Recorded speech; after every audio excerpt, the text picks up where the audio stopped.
नमस्कार मित्रांनो, आपल्या यूट्यूब चॅनलमध्ये खूप खूप स्वागत आहे.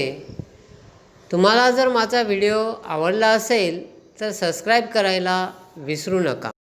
मित्रांनो, आज आपण नवीन टॉपिकचा अभ्यास करणार आहे आणि त्या टॉपिकचं नाव आहे सॉलिड स्टेट.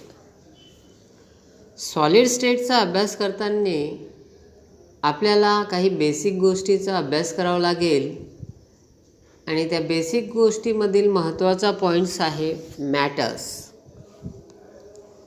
तर मॅटर म्हणजे काय? मॅटर म्हणजे एखाद्या पदार्थांना निश्चित असं वस्तुमान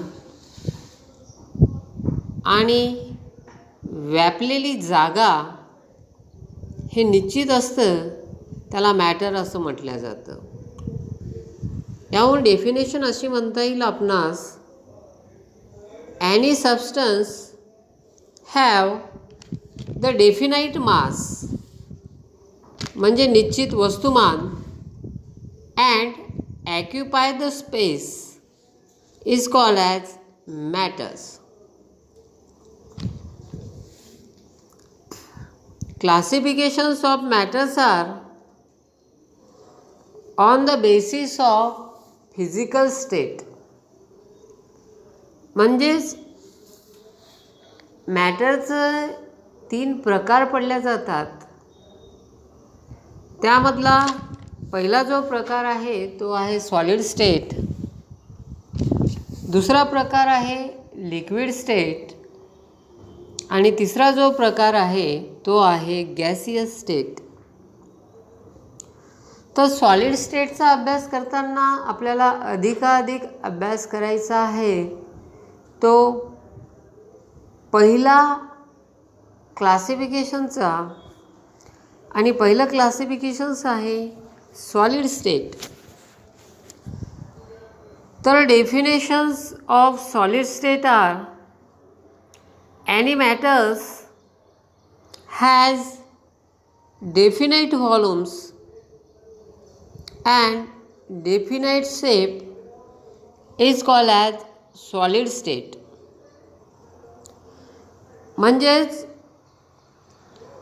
एखाद्या गोष्टीमध्ये निश्चित अशी जागा आणि निश्चित असे खंड असतात, त्याला आपण सॉलिड स्टेट असं म्हणू शकतो. तर कॅरेक्टरिस्टिक ऑफ सॉलिड स्टेट, त्यामधलं पहिलं कॅरेक्टरिस्टिक असं आहे, they have the definite shape and definite volumes. म्हणजे सॉलिड स्टेटला निश्चित असा आकार असतो आणि निश्चित असा खंड ज्याच्यामध्ये समावेश असतो. तशा प्रकारचं पहिलं कॅरेक्टरिस्टिक हे सॉलिड स्टेटचं म्हणता येतील. दुसरं कॅरेक्टरिस्टिक आहे दे हॅव द डेफिनाइट मास.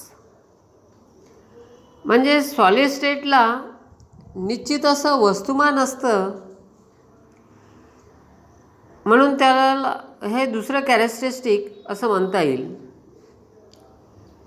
तिसरं कॅरेक्टरिस्टिक आहे they have the definite density. साहजिकच आहे, they have the definite mass and also they have the definite shape and definite volumes. These are the 2 characteristics of solid state. Therefore it is also called as they have the definite density, because the formula of density is equal to mass is divided by the volumes. Therefore it is also called as they have the definite density. Next characteristic is solid state has the greater density as the compared to liquid and gaseous state. Solid स्टेटला हे अधिकाधिक घनतेचं प्रमाण असतं as the compare to liquid and gaseous state. Next characteristic is solid state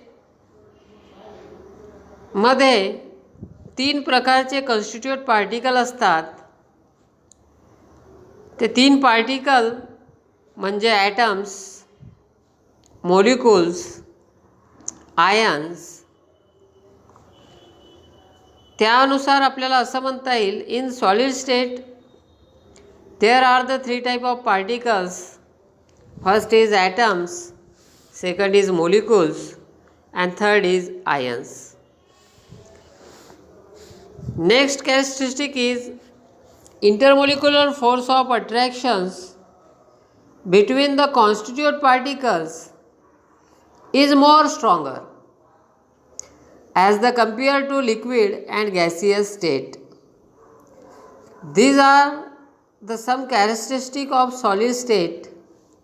मित्रांनो, यापूर्वीला काही basic गोष्टीचा आपण अभ्यास केलेला आहे. त्यानंतर आपण टॉपिकला सुरुवात करू आणि आपल्या टॉपिकचं नाव आहे सॉलिड स्टेट.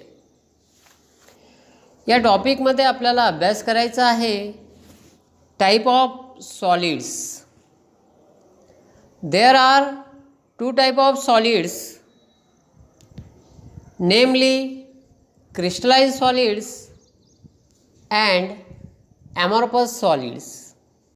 क्रिस्टलाइन सॉलिडचा अभ्यास करताना सुरुवातीला डेफिनेशनचा अभ्यास करू. The definitions of crystalline solids are solid in which constituent particles, that is atoms, molecules, ions, are arranged in definite regular patterns. म्हणजे सॉलिड स्टेटमधले जे कॉन्स्टिट्यूएंट पार्टिकल्स आहे त्यांचं अरेंजमेंट हे अगदी डेफिनाइट आणि रेग्युलर पॅटर्नमध्ये असतं, म्हणून त्याला क्रिस्टलाइन सॉलिड असं म्हटलं जातं. त्यानंतर काही कॅरेक्टरिस्टिक आपण अभ्यासणार आहे. दुसरं कॅरेक्टरिस्टिक आहे order of arrangements. They have long range of arrangements in crystalline solids. Third, crystalline solids have sharp melting points. Fourth, crystalline solids are true solids. Fifth points, crystalline solids has definite heat of fusions. For example of crystalline solids, NaCl, sodium chlorides, metal such as sodium. 7 points, anisotropics. What is the anisotropics? The crystalline solids has different physical properties on changing on different directions. Therefore, it is called as anisotropic. यानंतर आपण दुसऱ्या प्रकाराचा अभ्यास करणार आहे आणि ते दुसरा प्रकार म्हणजे ॲमॉर्फस सॉलिड्स. ॲमॉर्फस सॉलिडमध्ये क्रिस्टलाइन सॉलिडपेक्षा अपोजिट गोष्टी घडून येतात.